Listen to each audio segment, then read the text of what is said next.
नंदुरबारमध्ये विनयभंगाच्या घटनेप्रकरणी शिरपुरात मराठा जमातीची कठोर कारवाईची तहसीलदाराकडे मागणी।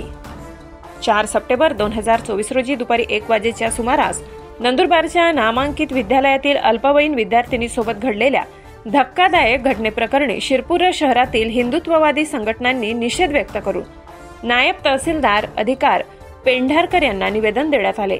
नंदुरबार येथील शाळेच्या सफाई कामगाराने 24 ऑगस्ट 2024 रोजी विद्यार्थिनीला अश्लील चित्रफित दाखवून तिचा विनयभंग केला।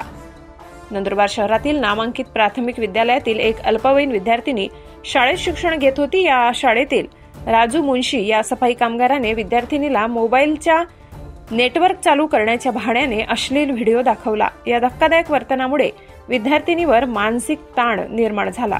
मात्र संपूर्ण घटनेवर मराठा जमाताने तीव्र नाराजी दर्शविली आहे। या प्रकरणी शिरपूर शहरातील हिंदुत्ववादी संघटनेतर्फे निवेदनाद्वारे संबंधित दोषींविरुद्ध कठोर कारवाईची मागणी केली आहे। या प्रसंगी शिवसेनेचे भगतसिंग राजपूत, युवराज पाटील, राजू टेलर, संजय पाटील आदी पदाधिकारी व कार्यकर्ते मोठ्या संख्येने उपस्थित होते।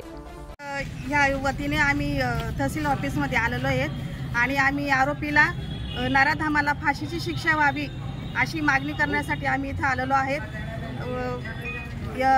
बदलापुराची जी घटना झाली तिला महिनासुद्धा झालेला नाही आहे।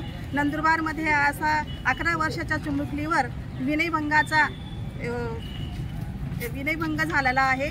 तरी माझी ही मागणी आहे की त्या आरोपीला फाशीची शिक्षा व्हायलाच हवी।